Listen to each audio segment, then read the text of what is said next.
মই এতিয়া উপস্থিত আছোঁ মুম্বাই মহানগৰীত। মুম্বাইটো অসমৰ কেবক লৈ, অসমৰ কেবৰ যি পৰিস্থিতি হৈছে, কেবক লৈ প্ৰটেষ্ট অব্যাহত আছে। এয়া মুম্বাইবাসীয়ে কেবক লৈ প্ৰটেষ্ট কৰিছে মুম্বাই মহানগৰীত। মুম্বাই মিৰা ৰোডত এয়া মুম্বাইৰ যিসকল অসমীয়া প্ৰবাসী তেওঁলোকেও কেবক লৈ এয়া এগেইনষ্ট কৰিছে। কেব আমাক নালাগে, কেবে আমাৰ অসমীয়া জাতি ধ্বংসৰ ফালে আগবঢ়াই নিব।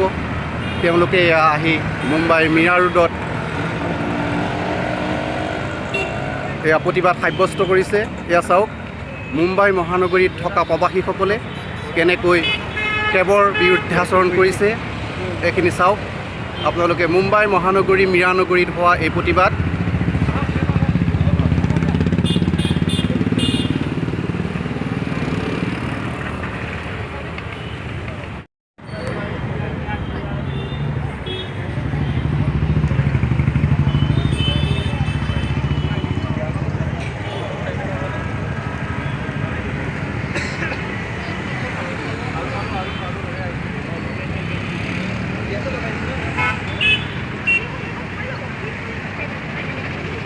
মুম্বাইত যিসকল অসমৰ প্ৰবাসী আছে এই প্ৰবাসীসকলেও কেবক লৈ এগেইনষ্ট কৰিছে। এয়া কেবৰ বৰ্তমান পৰিস্থিতিক লৈ চাওক, দেখুৱাইছোঁ।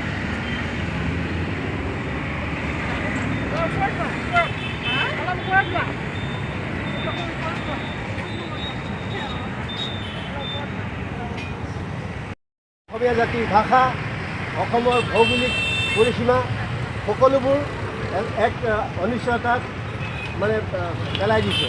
গতিকে আমি সেইবাবে আমাৰ অসমৰ মানুহে গোটেই বিশ্বব্যাপী, অসমত এতিয়া বৰ্তমান কোনো ধৰণৰ ইণ্টাৰনেট নাই, যোগসূত্ৰ নাই, মানুহৰ ওপৰত অত্যাচাৰ চলোৱা হৈছে।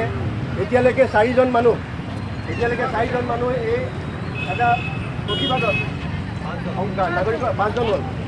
5জন মানুহ এতিয়ালৈকে নাগৰিকত্ব সংশোধনী বিলৰ বিৰোধিতা কৰিবলৈ গৈ গণতান্ত্ৰিক আন্দোলনত শ্বহীদ হৈছে।